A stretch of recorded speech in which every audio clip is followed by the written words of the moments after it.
Hola a todos, my name is Armando Mendez.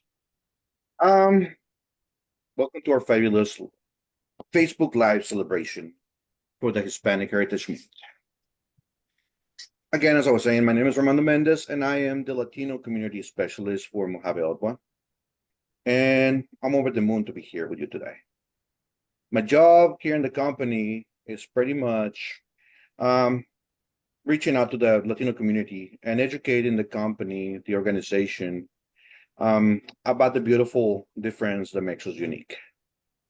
Um, Having spent 25 years in Mexico before coming here to the States back in 2004, I can say that I have some knowledge, a treasure trove of stories and experiences to share about my culture and some others. Since I actually was lucky enough, blessed enough to be able to reside in different countries such as Colombia, Peru, Brazil, and New Zealand. A little bit more about me. I actually went to school, was raised in the city of Monterrey, Mexico. I went to college there and the local university about a mile away from my home. Let's say I could actually walk to the school. So I got to save a lot of money when I was doing university. I graduated back in the year 2000 and was lucky enough to be granted a visa back in July of 2004. Came to the States and then traveled to different countries such as Canada, came back to the States again, got engaged to my now wife. We went to live in the city of Leticia in Colombia in South America. We were lucky enough to be able to live in the city of Iquitos, Peru, where I had my first kid was born. And then we came back to the States. We've been here in the States ever since about 2005. We also got to travel some more, so to places like New Zealand together. And my passion and what's been in my heart for my whole life, at least ever since I remember, has been helping people that needed the most. And I have been lucky enough to be able to do that here with this organization where I can help people and provide information and resources for people to be able to help themselves as well. That makes me very happy. That's a little bit about myself, but I'd like to introduce my two co-hosts here, starting with Christine. Christine. Hola, gracias, Armando. Hola, me llamo Christine. Soy la family coach at MAHUBE-OTWA. So I work in housing. And let's see, I was born in the United States and no soy Latina. I am not a Latina, but I grew up in a town where there's a significant Mexican American population. Let's see, I met my children's father in Crookston. So I have lifelong ties actually to the Hispanic community. Um, let's see, I have friends from school, and my actual heritage is Irish and French Canadian.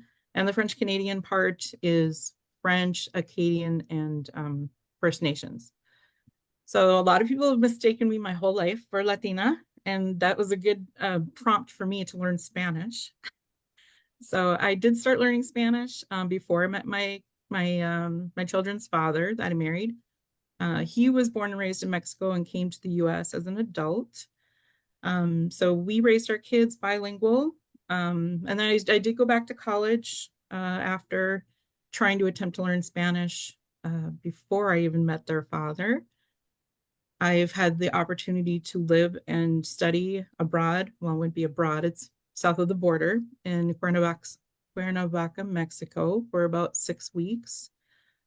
So I got to experience the culture firsthand in Mexico. My other ties to the Hispanic community would be I have been involved in community and student organizations and other nonprofit organizations in the Moorhead area, where we raised our kids for the past almost 30 years. And I have a son that has gone to Spanish immersion. And I felt like when I went back to college, it was really important to know more about their culture and to be involved in the community and to learn Spanish officially besides the immersion in our home. It's come in very handy because we've had family live with us off and on. And so that is my tie to the Hispanic community in Fargo, and currently as MAHUBE-OTWA, the I would say our clients and the people that we meet um, my whole entire life. So I would say there's Hispanic Americans everywhere, friends, family, and clients. Marissa? Buenos dias. Good morning. My name is Marissa. I work out of the Fergus Falls office as an intake navigator in the Family Development Department. Um, I enjoy my job a lot because I'm able to be with different types of diverse individuals who are needing assistance with resources or rental assistance or anything else that, my hubby provides, energy assistance. Um, what I like the most is also that I'm able to reach out or be able to assist a lot of the Hispanic and Latin communities that are not very knowledgeable of our programs. Also, having translated for my family a lot growing up, it also helps, and I understand what they go to, the frustration. So I like being there to help them as much as I can.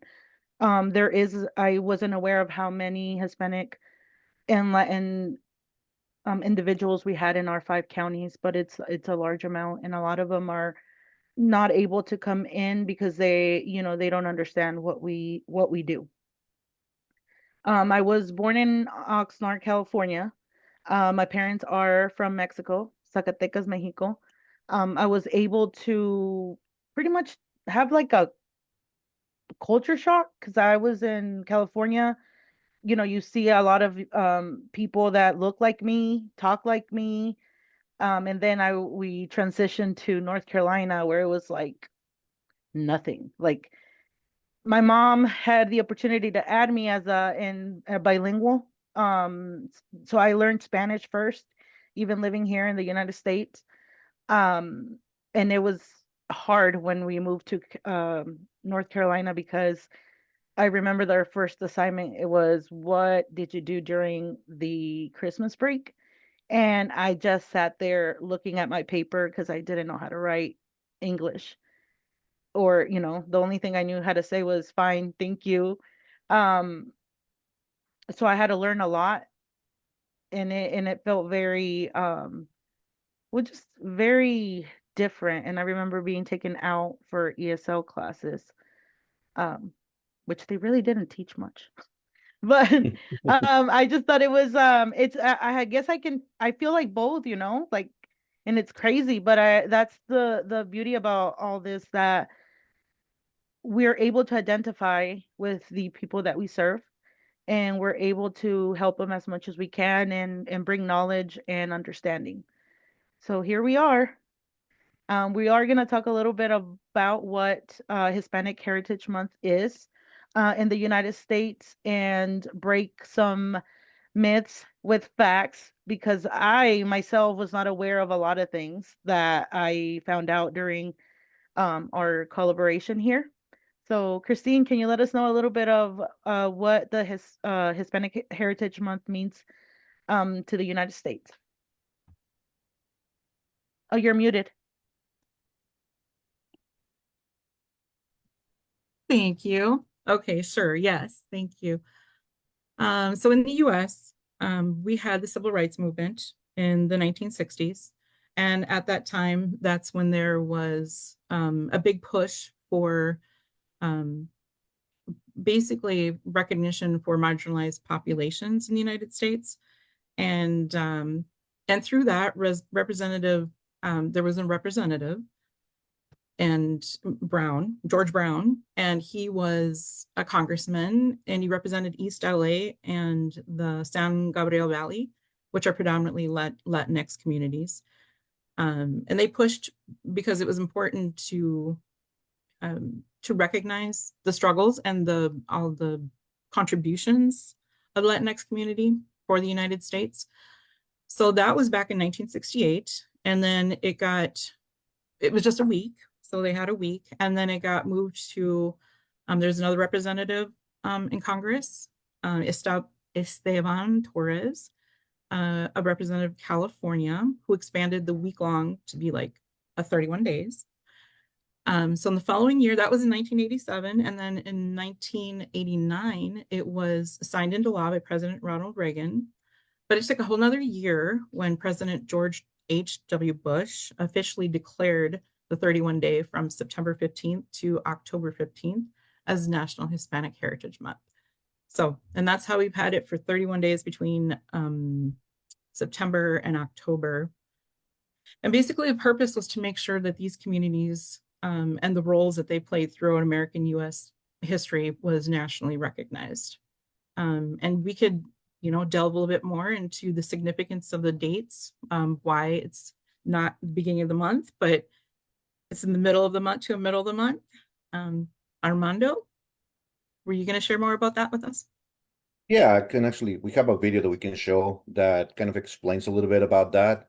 And I'll go ahead and share it right now with everybody. Here in just a moment.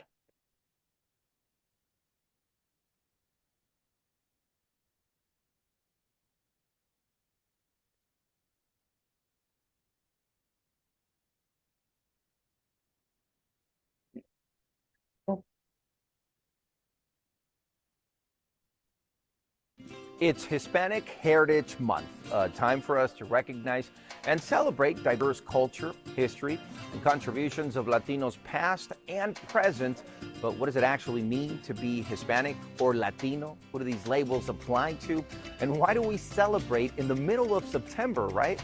I'm going to help you understand it all.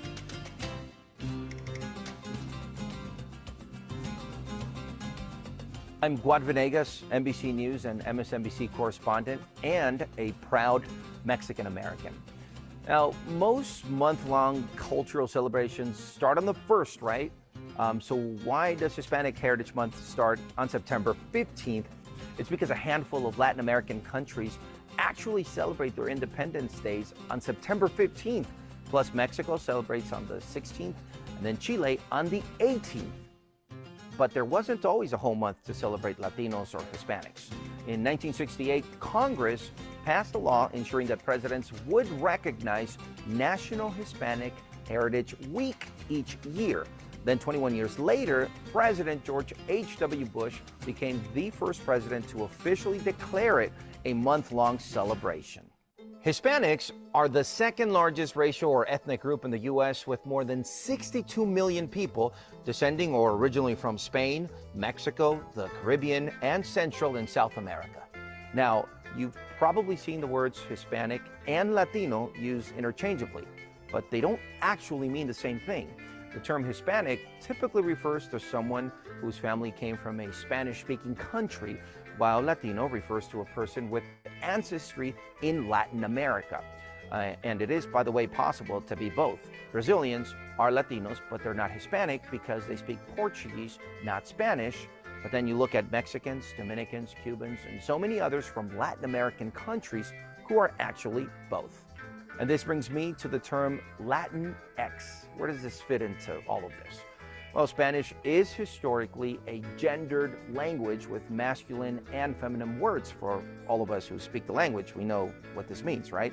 Take, for example, the word alto, which is tall in Spanish. For men, it's alto. For women, it's alta. Well, some are trying to do away with that by using gender-inclusive terms. That's where the X comes into Latinx. Now, there is a lot of debate on whether or not to use it to describe other Latinos. Some are even using the gender-neutral term Latine instead of Latinx. A good rule of thumb is to just ask people what they prefer to use to be identified. For me, they all work. Many Latinos like to identify themselves by the country that their families come from, like Mexicans, Mexican American. Others might use more specific identifiers to describe themselves, like Afro-Latino, which some prefer to acknowledge their mixed Black and Latino heritage. Then there's the term Chicano, which was coined by Mexican Americans during the Chicano movement of the 1960s to describe their own unique identity. By the way, I identify as Chicano, Pocho, or Mexican American. They all work. So what does this tell us, right?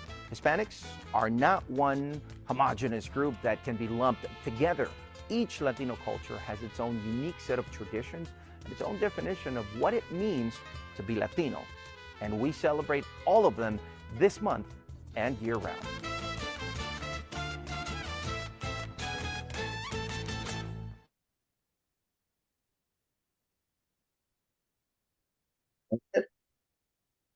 So that was a little bit of a story about what Hispanic Heritage Month really is. I myself like to tell a little story from when I was growing up. I mean, I noticed that there's a big difference between being born in the United States, being Latino, and actually being born outside of the country. And I consider myself, I don't don't know if I'm myself a first generation Mexican here in the States. Probably since I'm the first one in my whole entire family, my direct family from my parents to my siblings that have been here in the States. And as I told you before, I came back here in the year 2004. I like to tell you a little story. We can rewind to my childhood in the city of Monterrey, Mexico. Was a lot of color, music. I come from a family that likes to enjoy life. And also we have very, very, very good food. Seriously, amazing food. My mom will cook, my sisters will cook, my brothers and myself will help with keeping everything clean and making sure that everything was ready for my mom and my sisters and whoever was allowed in the kitchen. Because one thing coming from a family that is a mixed family, my mom from Spain and my dad from being a native Mexican. My mom was the leader of the kitchen. She was the queen. You were not allowed to go into the kitchen. I remember trying to go in there, and she was like, "Unless you're here to wash dishes, get out." So I had to get out of there and just go clean the rest of the house or help my brothers with some of the chores that we had to be doing in order to be ready to for whenever the lunchtime or dinner time was ready. Growing up, my family was everything. Um, every weekend there was always a fiesta, like a party. We will have what we call a carne asada, which is what many Americans will know as a barbecue. We will just get together. Um, we will have some music playing on the background, and one of my brothers or my dad sometimes will actually start the barbecue. We will just get a whole bunch of friends together from the neighborhood, and we will actually enjoy and share the meal with everybody because that was a fun thing to do. But I remember one of my favorite dishes normally happened on Saturday morning. That was when the local mercado. A mercado is kind of like a street market. Think about like a flea market here in the States, but that's where they sell a whole bunch of vegetables and fresh meat that from freshly cut meat, cut pork, and the vegetables that will bring kind of like a farmer's market, but not quite as fancy, but it was still fun. I remember my mom will go there and get like the best vegetables that she could get, the best meats she could get for the as cheap as possible. And then she would just make us this delicious caldo de res. Caldo de res is a beef broth soup that is mixed with a whole bunch of vegetables. It is something amazing if you're eating it during winter. But for some reason, my mother will decide to make this caldo when it was so hot outside, talking about 110 degrees. So it's not so enjoyable, but at the same time, the flavor is all the same and so delicious. I remember that. And I remember talking about the next game. I'm from a city that is soccer is a big thing, is a huge thing, especially in Mexico, baseball and soccer. But having family members that work for one of the local organizations, the soccer teams there in town, and having the stadium about 3 blocks away from my house. So you can tell that those weekends were full of people just getting together, having our barbecues and talking about soccer. That was so much fun. Another thing that I remember that not a lot of people talk about, we are pretty close to the Christmas celebrations here in a couple of months. In Mexico, we have a special kind of celebration, and it's a lot of fun. I'm not gonna say that it's better than here in the States, but it's a lot of fun. The celebrations in Mexico actually start on December the 12th and ends on December 24th. Those things are called the posadas. The posadas a kind of a fun thing to do. You normally get a whole bunch of kids from the neighborhood. Everybody will bundle up to stay warm, and we will go singing to different houses, home to home to home.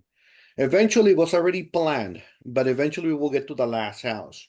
And in the last house, the family will welcome us. They will open the door, let all of the kids in, and they will have hot chocolate, and they will have some treat for us, some concha, some pan dulce. You've probably seen those. The Mexican pan dulce is delicious. And they will give it to us, and then we will just sing some Christmas songs. And then after we were all done, our parents will go and pick us up. We will get back home. And that will happen from the 12th to the 24th. In Mexico, we don't really celebrate Christmas Day on the 25th. For us in Mexico, Christmas is mostly on the 24th. That's the actual night when, your Christmas Eve here in the States, where we will all get together as a family, and just as a good Mexican family, we will not go to bed until the next morning around 7 or 8 in the morning. And that's because everybody was just too tired, or just to be fair, a lot of them were very drunk.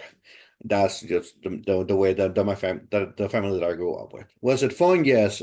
It does bring a lot of good memories in my life, and I really really enjoyed it. That's part of who I was. What else can I say about it? We were talking about Independence Day too. But we had some myths here, and I like to participate with Christine and Marissa here. There's a lot of things that people don't know about Independence Day here in the States, and I only realized that when I started celebrating a day that just has nothing to do with independence. One of the main things that big myths that they have is they will ask me, "Hey, wait a second. Isn't Cinco de Mayo Mexican Independence Day?" And what do we have to say to that, Christine? That's a big time myth. Yes, Cinco de Mayo is actually a day when we celebrate a battle in Mexico. There was called the Batalla de Puebla. It was the battle, a war against the French. Not so much the war against the French, but it's part of the war against the French. But we don't really celebrate that in Mexico. Do we know about it? Yes. Do we make a big deal out of it? No, not really. In fact, in my whole 25 years living in Mexico, not one day did we stop to say, "Hey, it's Cinco de Mayo, let's celebrate it." It was more like, "Oh, it's just another day for us." It's not something that we get offended by, to tell you the truth. Me as a Mexican, I actually come to enjoy the Cinco de Mayo celebrations because a lot of my people and myself, we enjoy being happy. We enjoy making other people happy and being happy ourselves. So Cinco de Mayo, I we don't see it as an insult. We don't see it as something that is triggering or anything like that. We actually enjoy that our white counterparts or people from other colors here in the States are actually enjoying some of our culture. It might be a little misguided, but I don't see anything wrong with it. I don't see anything evil, nothing wrong with it. I think it's kind of fun. So even though it's a myth and we don't really celebrate Independence Day in Mexico is actually celebrated in September 16, which is part of the reason why we celebrate Hispanic Heritage Month. But we're not the only ones who do. Can you tell us anything about that, Marisa? Yes, I'm gonna give a fact. Okay. Yep. Sorry. So a lot, I think there's a lot of misconception about the Hispanic Heritage Month. A lot of people think that it's only, well, I mean, I've heard you speak Mexican, I speak Spanish. So I Yeah. think like that also stems out about people thinking that Hispanic is only one race or one culture, which is more. Um, we found out that Costa Rica, El Salvador, Guatemala, Honduras, and Nicaragua, they celebrated on the 15th. And Mexico wanted to be they didn't want to share it with them, so they did September 16th. And that was a fact that that I didn't even know. That's why my background has Hispanic Heritage Month with all of the flags of the different Latin American and Central American countries that actually fought for their independence, which I would like Christine to say, why did we decide in 1810, right? Was it 1810, the year that we decided to be independent from Spain? Who did we follow or the example that we wanted that we saw? Sure. So, something that's really interesting if you think about the Americas, which, from the top of Canada all the way down through Central America, the Americas, and you go down to South America. But if you think of North America, the first country to win their independence from the crown, from Europe, would be the United States. So, and of course, 1776, that kicked off for the Americas, independence. And yeah, then followed Mexico. Mexico. Mhm. Yeah. Speaking of independence, I like to kick in. Actually, a lot of people don't know, but the Mexican War of Independence started on September 16 of 1810. And it was a battle that lasted until September 27, 1821, which 1821 was when those countries that Marisa was talking about declared independence. So Mexico had already started their war back in 1810. 1821 is when everybody else in South America, the countries that Marisa mentioned, decided, hey, let's follow Mexico's example as well, and let's get rid of the Spaniards. And a lot of people died during that independence war. Talking about something about 15,000 people. And we in Mexico, at least, we have a big respect and celebrations about that. And that happens normally on the month of September, what we call the Las Fiestas Patrias, or to honor the heroes of our independence. For me personally, Hispanic Heritage Month is like a giant celebration. I remember going downtown and there in Monterrey, Mexico. There's a place called Macro Plaza. And then the Macro Plaza, this huge area. Normally, plazas in Mexico is like a little concreted area with some trees around, probably about a block big, a block as big as a block. But the Macro Plaza is probably the equivalent of 10 blocks, goes from one end to the other. And that one of the ends, you're going to have the government building. And in that government building, normally in September, starts in September 15 at night. Around 5, they start putting all the street vendors. So you have all the smells, all the foods. Then they bring local Mexican bands there and they start playing there from 5 p.m.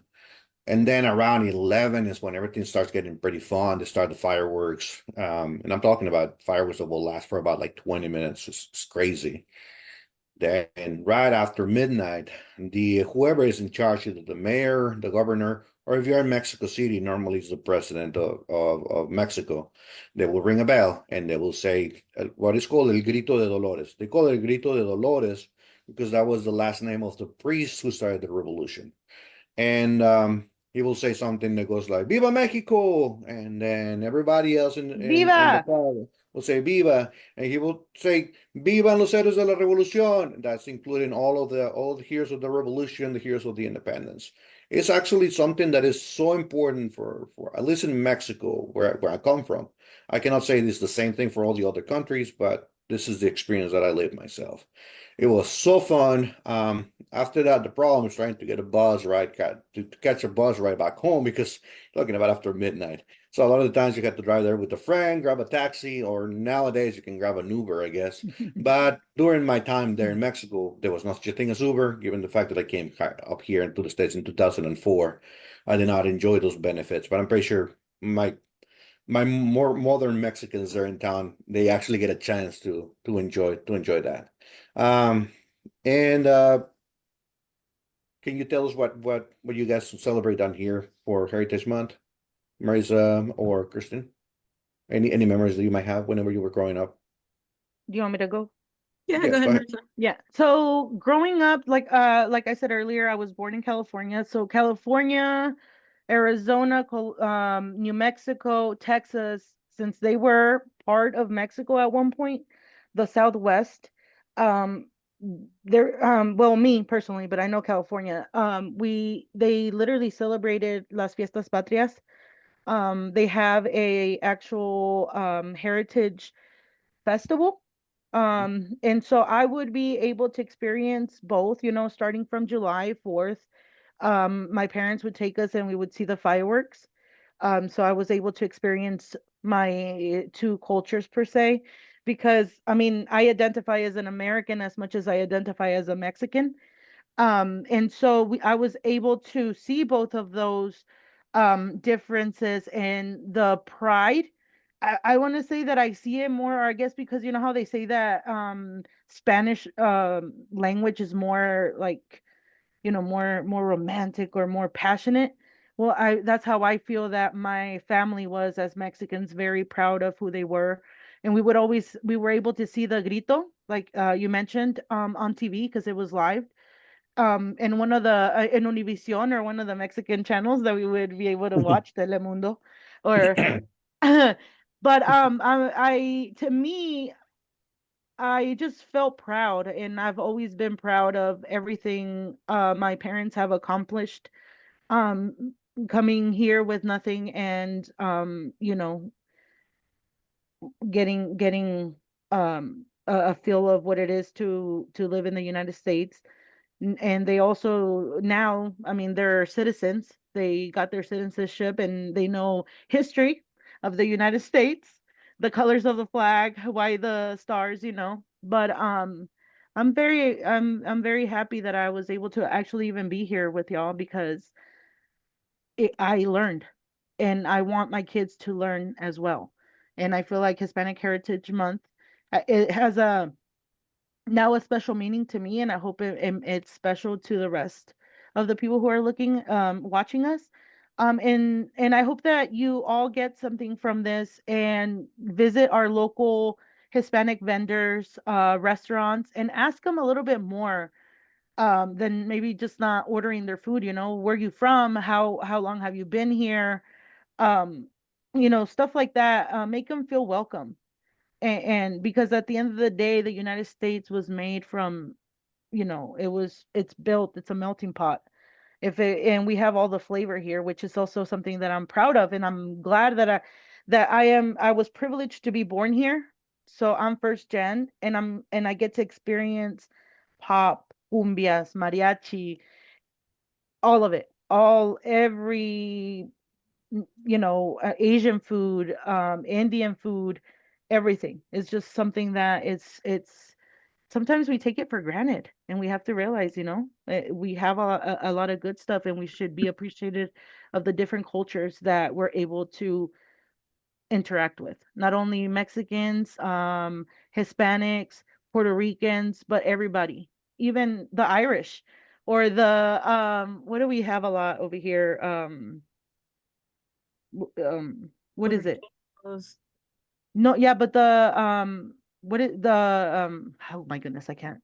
You know, German, what else? A lot of people over here. Oh, Scandinavian. We have Scandinavians, there you go. yeah, of My Scandinavian. tongue was getting tongue-tied, sorry. Yeah. But Yeah. what does it mean to you, Christine? Well, what I think is really important about Hispanic Heritage Month was all the contributions of past and present of Hispanic Latinx people in the United States. And you know, being that my children are Latinos and they are part of, you know, the student population as are your kids. Mhm. But if you think about it, it's like 1 in every 4 children in the United States is Hispanic or Latino or Hispanic Latinos, Latinx, and which is super important. And there's been a recent study not too long ago about, I think it was back in 2020, that really showed that there's a deficit in our history books and really understanding the contributions of all the peoples of the United States, and especially Latinos and Hispanic Americans. So, and you know, our student population is by 2030 going to be up to about 30% of Hispanic Latino kids. And it's not only important for representation because it's important to see yourself and your contributions in your country, in democracy, in science, in activism, because that's kind of who you follow. That's where you get kind of your pride and your motivation, Self-determination. I saw self-determination. that. Yeah. Yeah. That Chicanos see the grito as self-determination. Mm-hmm. Yeah, and we have some websites we're going to drop in the Facebook chat there or the comments and invite everybody to kind of check in. We have military heroes, so Latinos, Hispanic, and Latino people have been part of the United States conflict or like in military action since the Revolutionary War, since, you know, before we became the United States. So they've been a part of our history. We've had activists like Cesar Chavez with labor movements who improved, you know, the working class in America, not just for Latinos, but for all people. You know, we've got a lot of famous people in entertainment, sports figures who've been great humanitarians as well, musicians. I mean, Celia Cruz is the queen of salsa. But we have some links that we're going to share with you that you can kind of go to the Smithsonian um, Hispanic Latino National Museum, and there's a lot you can check out about military heroes. I read some of those stories and they're actually fascinating. And I know that Indigenous and Native American and Chicano or Latino people are some of the highest serving vets in our country per capita. It's because they are a good population, and even just for the population, even the small populations of those people, they are high serving individuals. So a lot of our vets, a lot of people we can honor for their service to this country, because it is our country, all of our country. And it's super important, I think, that everybody learns, because you know, diversity is important, and like understanding everybody's contributions to our democracy, especially our kids. I mean, kids who love history, they should see themselves represented in history because their ancestors have been here since the beginning. So Yeah. they've been here. What else? I don't know. We'll send some links because there's a lot of things you can Google and find out. There's a specific one on Hispanic Heritage Month. Another big one is Chicano art. And if we got time, we could like, do you have one more video for us to learn about some of the important things about Chicano culture and the arts? I mean, we'll have some Yeah. artwork on the back here, because we're promoting some of that too. The huge contributions of Chicano art. Yeah, I got something by Cheech Martin from Cheech and Chong. Like to share something about him. Just give me 1 second here, and I'll go ahead and throw it on the screen. Thank you. Yeah, but you were right though.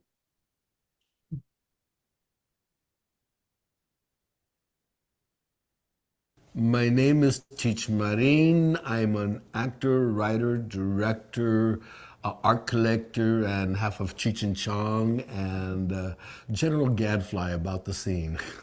I'm the third generation Los Angeles born. All my grandparents were from Mexico, except for my maternal grandmother, who actually was from Tucson when it was Mexico. I asked her, I had to do a report for a school, and they wanted to find out where everybody came from. And so I went to my grandmother and I said, Nana, they want my mother says that you were born in Tucson. My dad said you were born in Mexico. So where were you born? She goes, Tucson. And oh, see, that's what I thought. I started to walk away. She goes, Mexico. What? So I thought maybe it's the Alzheimer's kicking in or whatever it was.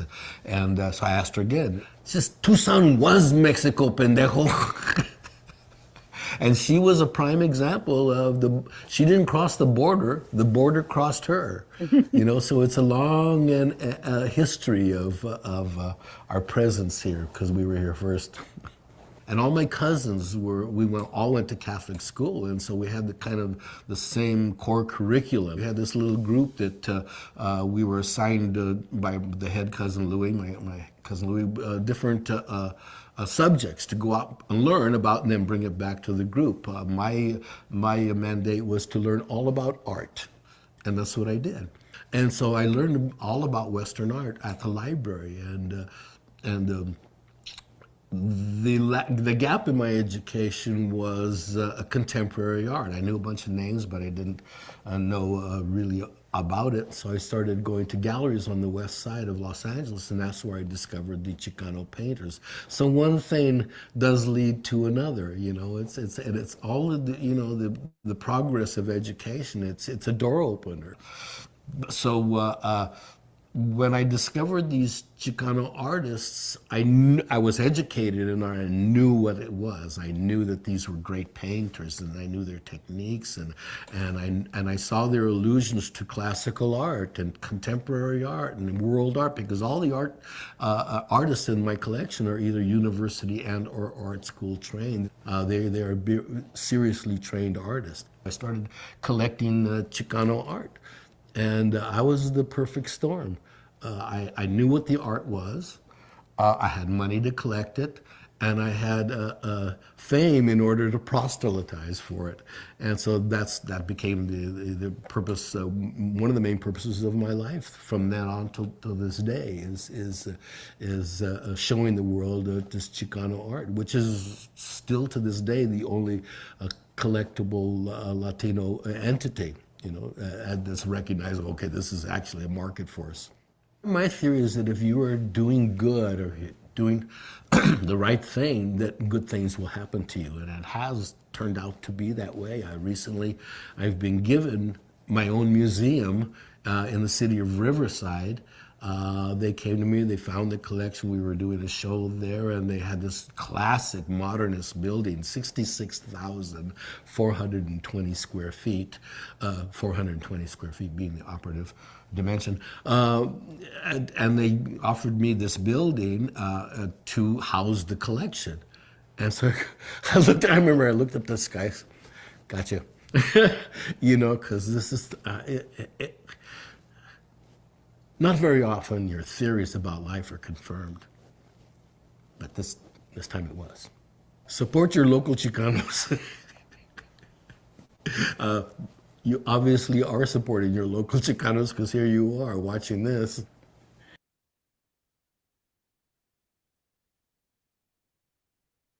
I thought that's pretty good. I guess I'm thinking about my experiences. I lived in Milwaukee for a while too, but and being involved with Latino organizations and student organizations, art was a big thing. And like murals are huge. And on the building we had a mural.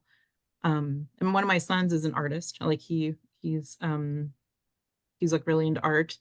I started to go to school for art, so I go everywhere and I notice murals, and we have them all over. We have some in Fergus Falls and Pelican.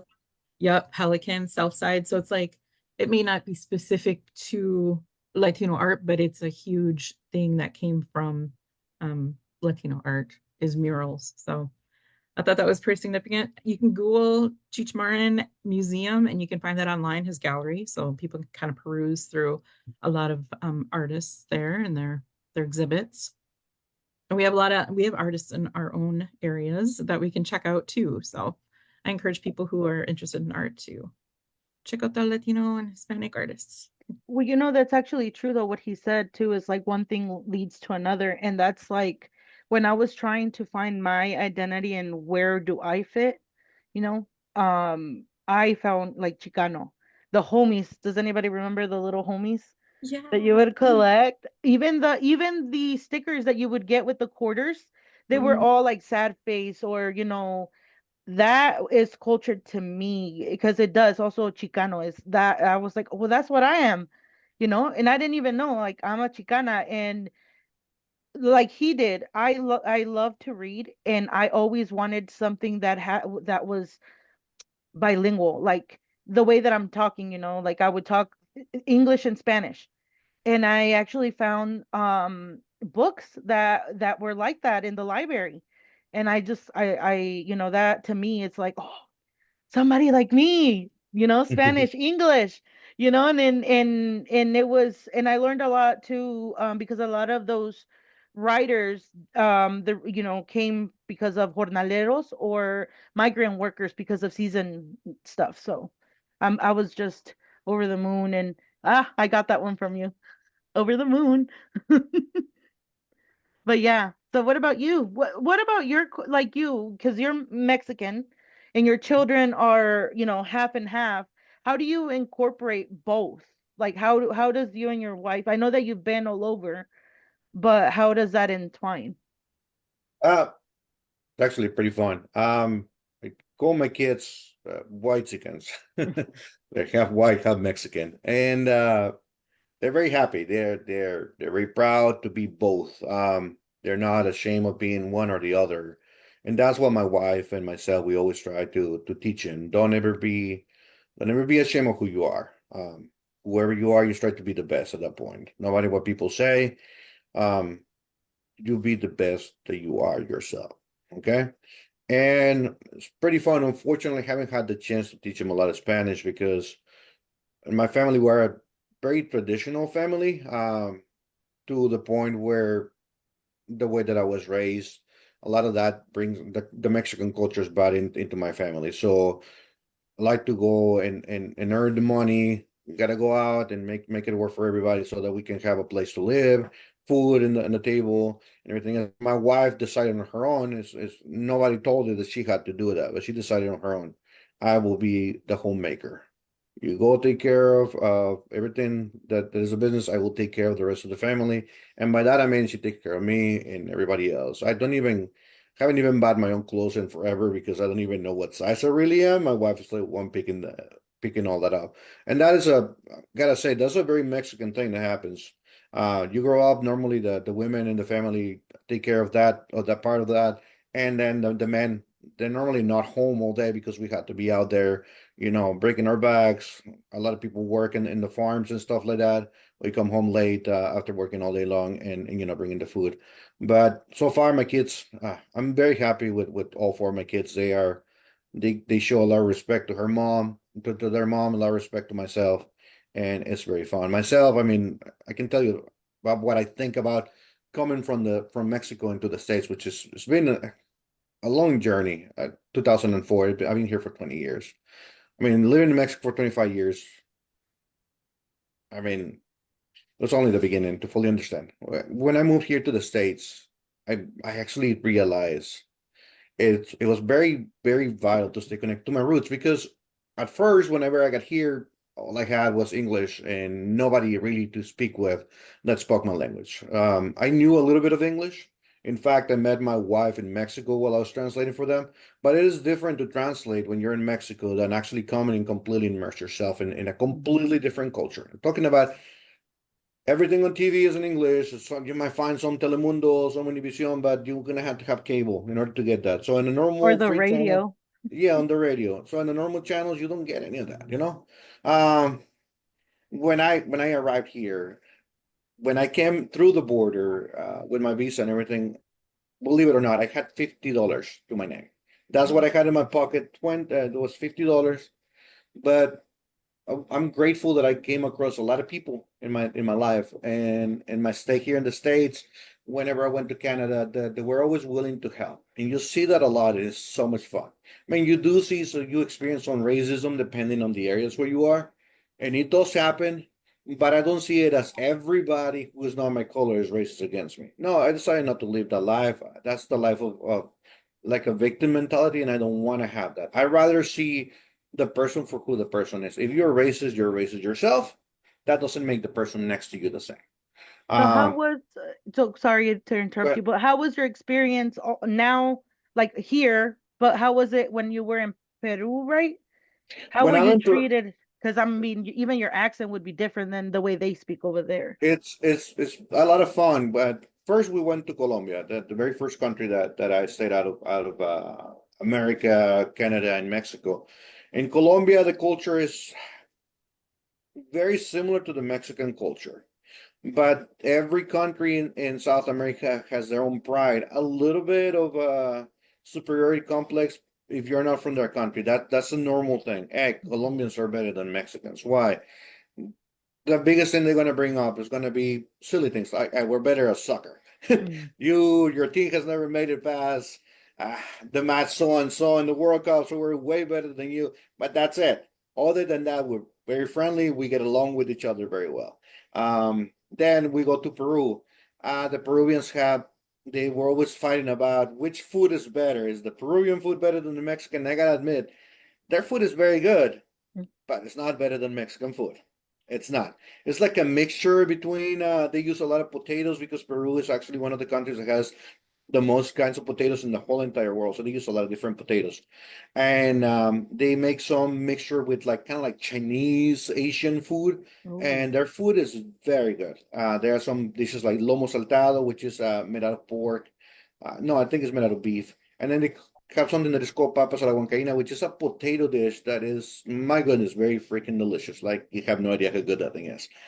But I still told them, still, it's very good food, but it's not better than Mexican. So you gotta understand the Mexican food is not just the tacos or the tostadas. We have so many different dishes, depends on the state where you are, the city. Sometimes you go to just a different city in the same state, completely different dishes. So it is very good. And the Peruvians are uh they are very nice, and they don't have, at least I didn't have the sense that they were telling me, hey, we're a better nation, we're better than you. The only thing that they would be like rubbing on my face was like their delicious food, which yeah. again is very delicious. Then when we stayed in Brazil, in the city of Manaus, Brazil, Brazilians are very, very friendly with Mexicans. We have no competition. We get along very well. They have some of the best barbecue meat. They have Brazilians and Oh, Argentinians. I've never been to Argentina, but I ate Brazilian steaks and Argentinian steaks there in Brazil. And those are probably the best meat that I've ever had in my life. It's so delicious. that's it. Um, oh yeah, but their culture is very friendly, very party like. That's why they get along with Mexicans. We Oh, all like they have Carnival. We have our own Carnival in Mexico too. It's not as good as Brazil, but everybody in the world has heard about Carnival. And I have very good friends. I had to learn Portuguese because I was living with them for about 6 months. It was either you learn the Portuguese language or you don't need.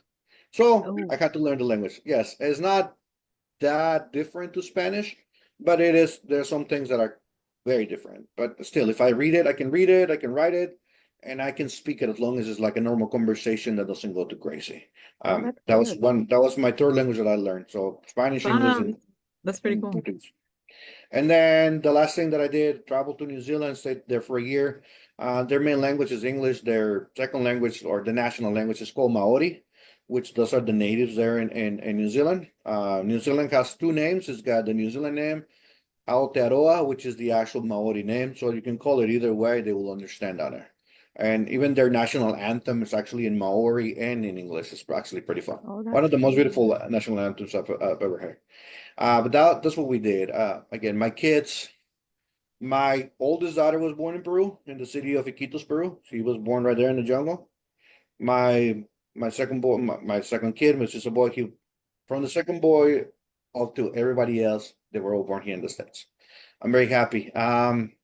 All I gotta say is that I really enjoyed living here in the States. I seen nothing but people being amazing, treating my family and myself great. Yes, I've seen some people here and there, some racism, but that's not the norm. It's more like the exception to the rule. And I'm very happy to be here. I'm happy to be in this organization now where I'm able to help people that that need help, in their moments of needs. And just so that we're almost finished here. So if that's okay with you, I'd like to thank everybody that is watching this video, either today when it's live or later on when it's recorded. Thank you very much for joining us.